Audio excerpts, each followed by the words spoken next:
Hello, hi guys! Magandang hapon sa inyong lahat. This is Chin Rodriguez, Mama Sagre Channel, a faith healer, also mata reader. So ngayong hapon na to, tignan natin nagsasabihin sa iyo ng ating mga gabay. So this is a weekly gabay for the month of August 17 hanggang August 23 for the sign of Sagittarius. So Sagi, welcome to my channel. Ano kayang messages, advices ng spirit guides ang ating masasaga for today's video? Kanino kayang energy or kaganapan sa buhay ng mga Sagittarius ang ating mga hagilap? So guys, this reading is a general reading lamang, hindi lahat makaka-resonate, kunin lamang po makaka-relate sa inyo. And comment down below kung kaninong energy ang ating nasaga. Because don't forget to like and subscribe my channel and the notification bell for more videos update. And kasi maraming salamat sa mga walang sawang pag-support sa aking channel, lalo na ang hindi nag-skip ng ads na way pagpalain kayo ng Diyos at may kapalsiksik, liglig na gumapaw na biyayang manabalik sa inyo. So umpisa na natin guys ang laban for the sign of Sagittarius. So let's see and watch this. Ano kaya kaganapan sa buhay ng mga Sagittarius ang ating mga hagilap? Ito na at alamin na natin yan. So this is something 8 of coin. No? Mag-focus ka sa trabaho, negosyo, hanap buhay mo. Ha? This is something of focus, dedication sa ginagawa mo. No? Kailangan no, huwag ka magpapalinlang or sinasabi na huwag ka magpapa-apekto. No? Additional messages with an angel spirit. And because this is something a tool with a partnership. No? Pagdating sa buhay pag-ibig, this is something unconditional love. No? Maraming kasi tungkol sa pag-ibig or pagmamahal. This is something a 7 of swords. No? This is a cheating lying on you. Just be aware guys. Ha? May nagsisinungaling o kumbaga, meron ditong kumukuha ng information or nagsisinungaling o kumbaga, may something pangungupit, no? May pangungupit or may may pagtatago, no? Parang tago like that. And because this is something that Queen of Coin with a practicality, and there's a good sense pagdating sa entrepreneur. This is something charged ka with the taking actions. So kailangan mo kumilos, gumala or magdesisyon dito. May mga negativities around you, but you need to do something, no? You need to take an action. And because this is something at Knight of Cups with an offer, proposal, engagement. No, may mga bagay in offer na darating sa'yo. May mga parating talaga na biyaya, no, na biyaya ng gabay, biyaya ng langit, ng universe. That 8 of coin represent the justice. Karma is wavering. No? Kumbaga, may mga bagay na kung ano yung ginawa mo, ano yung mga bagay na pinagtrabahuhan mo ay maaaring ibalik sa'yo. No? Kumbaga, kung ano yung mga bagay na pinaghirapan mo, maaaring makuha mo at malasap mo. There's a 2 of confidence represent what? Represent the star card, healing. This is a justice and a healing. So it means this is a talk with a partnership. Kumbaga magkaroon ka na ng healing pagdating sa buhay, pag-ibig or love life. So maaaring kumbaga matapos na yung no, yung sakit-sakitan, emote-emotan, drama-dramahan na eksena pagdating sa buhay, pag-ibig. Dahil itong tao na to magmamahal sa iyo na totoo. This is something na Nine of Cups with a wish fulfillment. So may mga bagay na hiniling ka na maaaring matupad na, no? Kumbaga maging totoo at kumbaga maging totoo or maging transparency pagdating sa negosyo, trabaho, hanap buhay, or live-ins or love life, ha? Para matupad at matapos na yan. CD, I told you, this is the time of sorry, the backstab, sabotage. No, may sumasabotahe pagdating sa negosyo, hanap buhay mo. The chariot card represent what? The lovers. So, connected pagdating sa love life, may parating ha, pag-ibig. May tunay na pag-ibig. This is something a 6 of Wands by victory is yours. No, mapagtatagumpay ka talaga lahat ng offer na ito, maaaring mapagtagumpayan mo. This is something a page of with investment. So see, invest wisely.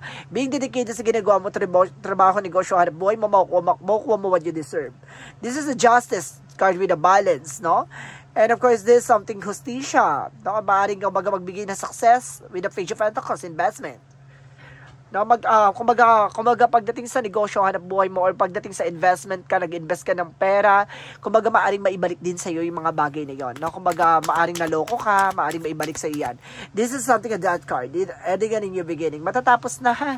Matatapos ang paghihintay mo pagdating sa pag-ibig, no? Wow. And because this is something a judgment, a wake of call, or inner calling yan, you need to pay attention. No, just be aware guys ha. Maraming tao nagsisinungaling behind your back. Lapitin ka ng mga taong sinungaling or manluloko. This is something na high-face this. So see, there's something secret reveal with that 10 of sword. No, meron talaga nagsisikreto or nagtatago sa iyo ng emotion or something, kumbaga siya, sanay siya. No, sanay siyang itago yung nararamdaman o tago yung kasinungalingan, gano'n. This is something high-face is for hidden agenda, 'di ba? this is a 5 of Wands, may complication. No? May pagdating sa love life mo, this is something complication. No? Kung may nagkakaroon ng complication, you need to take an action. No? May gumawa sa'yo na eksena dito para magkaroon ng problema pagdating sa buhay pag-ibig. Kaya lagi ka nabibigo, kaya ka lagi nasasaktan. Ha? And because this is something, Ace of Cups. So see, this is something a love offer. See? Knight of Cups with an offer, proposal, engagement, higher level commitment. No? This is something a victory. Magtatagumpay ka pagdating sa pag-ibig. May mga bagay lang na kailangan mo mag-take na action kasi there's a negativities na maaaring kumbaga, kaya hindi magtuloy-tuloy pagdating sa pag-ibig mo. Laging, kumbaga nandun ka na sa rurok ng tagumpay. Nung pag mahal nyo na isa't isa, tapos bila na siya magbabago. Ganun yung lagi nangyayari sa relasyon or pagdating sa pag-ibig mo. Additional outcome. And this is a summer moment for a major changes, no? Kung may mga bagay na kailangan mo ng baguhin, sistema man yan or eksena, no? And because this is something full card, no? Kumbaga, iwasan mo yung magtitiwala agad-agad, ha? And this is because the 7 of Cups, confusion, no? Kumbaga, pagdating sa mga bagay-bagay, ang bilis mong magulo, no? Kumbaga, nandun ka na sa nakapokus ka na, pero pagdating sa pag-ibig, talo ka. Kailangan mo mag-focus din, ha? So, let's see additional messages tayo with our Romance Angels with Mystic Love Oracle deck. Pagdating sa buhay pag-ibig, so there is something, music. Now, this is something music, very healing energy. No? Maaaring makatulong sa iyo yung music. And this is something home foundation. Talagang, di ba, malaking factor ang bahay mo, no? Or maaring, kumbaga, maraming remnants pagdating sa tahanan. This is something mistakes and regrets. So, may mga pagsisisi, panghihinayang, pagkakamali na naigawa, di ba? Kumbaga, nandito yung regret or something disappointment. So, let's see what is a money move oracle deck. Na pagdating sa career or finances, so let's see. So, sinasabi dito with a gift. Now, there's something gift, no? Ng ating universe, or regalo ng ating mga gabay para sa'yo. And this is something opportunity. Marami oportunidad na papasok dito, ha. This is a time for change. And because this is something a public face, no? Kumbaga, stop being arrogant. No? Iwasan mo yung pagiging mayabang, pagiging matapobre sa mga bagay-bagay o sitwasyon. Pag nandun ka na sa situation, be humble, guys, ha. Kasi bilog ang mundo, no? Maaring kumbaga ibalik ka ulit sa kung ano man yung mga bagay na meron ka. Diba? So, kumbaga, ibalik ka sa mga nangyari sa'yo, kumbaga, ibalik ka sa nakasanayan or may mga bagay na nangyari sa'yo, no, from the past, no, maaring, kumbaga, kung saan ka nang galing, ibalik ka. Just be aware, guys. So, let's see what is the magical fairy messages. For magical fairy messages, represent what? Represent holiday. So, malaking factor ang holiday dito para maaring masagot yung mga katanungan mo or maaring magkaroon ka ng kaliwanagan or something unwind. And there's an autumn, no? Mag-harvest time. No? This is something harvest time for you. So, let's see, guys, now, what is the synchronicities?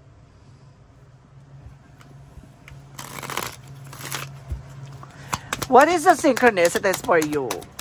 And this is something rest. So, kailangan mo na pahinga, guys. May pahinga dito, guys. No? May pahinga. And this is something journey, you know? Kumbaga, there's something travel. And just shaman.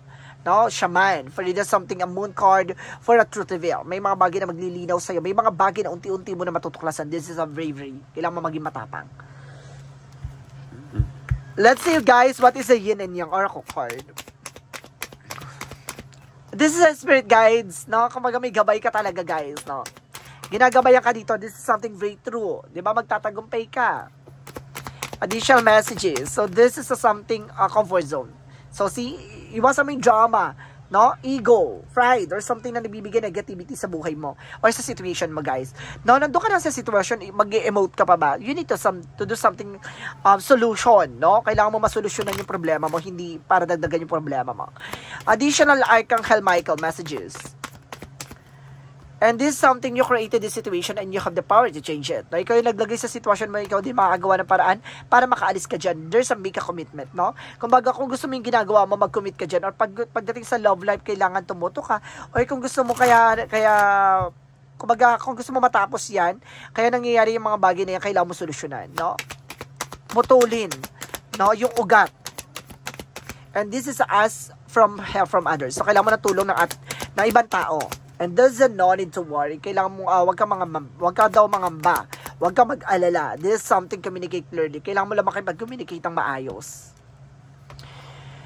Oh my God. So, let's see what is the chakra messages. For the chakra, oh my God, nalaglag yung cards. Oh my goodness.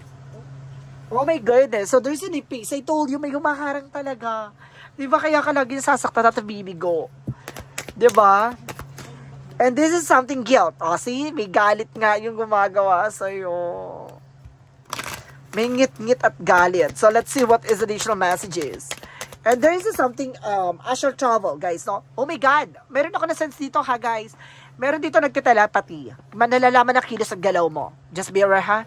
Mag-ingat ka. Nalalaman ang kilos at galaw mo. May gumagawa sa'yo. And this is of the choices. Kaya, ang bigat ng pumumuhay mo. Mabigat ang relasyon. Mabigat ang nangyayari sa buhay mo ngayon. And there's a choices. No? Kailangan mong, kumbaga, pumili ng maayos at tama. And this is a creations. No? May mga creations. May mga bagay na kailangan mong gawin. O umpisahan. Kasi ikaw lang makakagawa ng actions or something changes. A win-win outcome forecast. So, papanalo mo itong laban na ito. Kailangan mo maging balance eh. And this is something, your commitment is being tested. Pagdating sa mga bagay, subok ka na eh. Alam mo na eh. Kumbaga, kailangan mo lang mag-take ng action. This is something, don't let pride get in your way. So, see? Alisin mo yung pride, ego, no? And trauma. So, let's see what is additional messages with an angel spirit. And this is something healing family issues. So, see, may family issues pa dito. Oh, this is something past life relationship. So, see, kumbaga, alam mo na nangyari na sa nakaraang buhay mo, 'di ba? Kumbaga, kumbaga, parang nagkakaroon ng reminiscence or something, familiarity. I think this is something, reconciliation. Na maaring nagtagpo na kayo before ng person mo, na maaring kumbaga magtagpo ulit kayo ngayon, or maaring kumbaga nagkakilala na kayo. And because this is something envy by drama, different sa challenges, no? Kumbaga, iwasan mo magdrama kasi may mga bagay, o pag iba kayo mga pinagdaanan no? Kaya iwasan mo mag-emote. And this is something as your body for massage. So, kailangan mo rin massage therapist dito, guys, ha. Marami ka ring lamig sa katawan. And this is something sunlight. So, see, I told you. Kailangan mo ng, kumbaga, magpa-araw, no? Magpa-araw ka. Tumalikod ka sa araw pagdating ng 5, 6, 7 a.m. And because there is a flower, no? Kumbaga kailangan, this is something bloom, no? Maaring mamulaklak na or mamayagpag na or something na parang yumabong na ang negosyo hanap buhay mo or may mga bagay na kailangan mong pangalagaan para mamulaklak, no? This is something heart desires. Kung ano gusto ng puso mo, sundin mo, no? Kumbaga, kung ano yung mga bagay hangarin mo sa sarili mo, kumbaga, tuparin mo. Additional messages. This is something a big pictures thinking. So, this is something visionary. Kumbaga, binibigyan ka na ng intuition or something instinct na may mga bagay na kung ano pumasok sa isip mo, gawin mo. This is something an intuition or inner guidance, no? This is something inner calling. This is you're not alone. Hindi ka nag-iisa. Kumbaga, you're feeling isolated. Yes, but kumbaga kahit ano lang yan, no? Kumbaga ginugulo ka lang ng negativity sa isip mo, kailangan mo solusyonan yan. And this is an appreciation, no? Marunong ka dapat mag-appreciate ng mga bagay-bagay. And there's a healer of the ages. So, ibig sabihin matagal yung ginagawa sa'yo. No, kailangan mo na tapusin yan. This is something 6 siya kang helmet for surprises or there's something pasabog, no? Kumbaga parang kidlat or something like that, parang surpresa, like that, parang maaring kumbaga magulat ka, mawindang ka, may mga bagay na matutuklasan ka. And there's an hostilities, protect your power, protect your energy. And this is something second chakra kang hell or real about sa finances.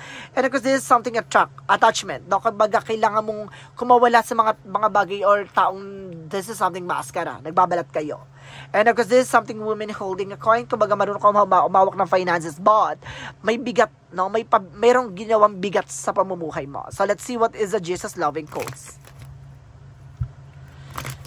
For Jesus loving quote said, Be not afraid, only believe. See, huwag kang matakot, basta maniwala ka lang na lahat na nangyayari sa buhay mo ay may ibig sabihin at may kahulugan.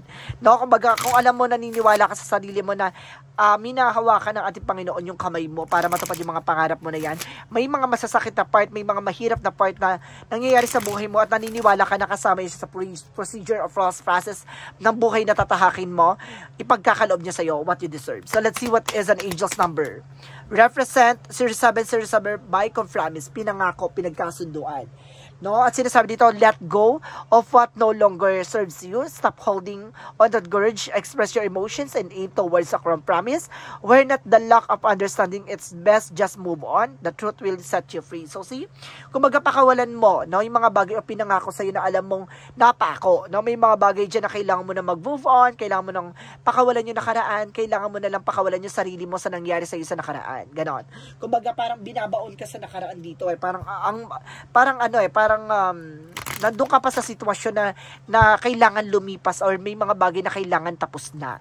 So, let's see what is the messages of life. Messages of life, kukuha lang ako guys ng isa, pero ang gusto ko dito yung gitna. No, masyado kasing marami. So, let's see. And this is something, the path of the light. So see, kumbaga binibigyan ka ng daan patungo sa tagumpay. Binibigyan ka ng daan patungo sa liwanag. No? Maliliwanag at malalaman mo kung ano yung kailangan mong pagdaanan bago mo makita yung mga bagay na para sa'yo talaga. Life places the perfect people and situation on my path to help me advance on my journey of my inner growth. I possess that courage I need to progress despite my obstacles I might meet. I study and experience of seeking the wisdom they have to offer. In this way, I improve from day to day. Today, I choose to grow in my faith.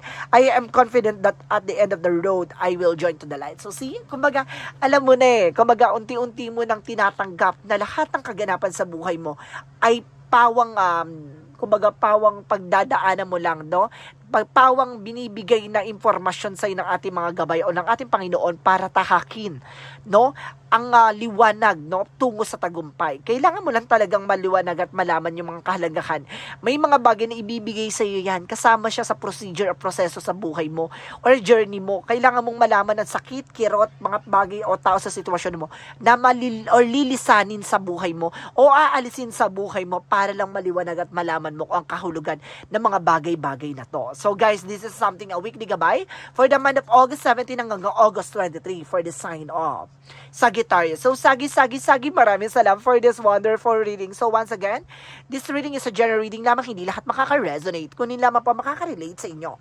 And comment down below kung kaninong energy ang ating nasaga. Because don't forget to like and subscribe my channel and notification bell for more videos updated. Kasi maraming salamat po sa mga walang sawang pagsuporta sa aking channel, lalo-lalo na ang hindi nag-skip ng ads.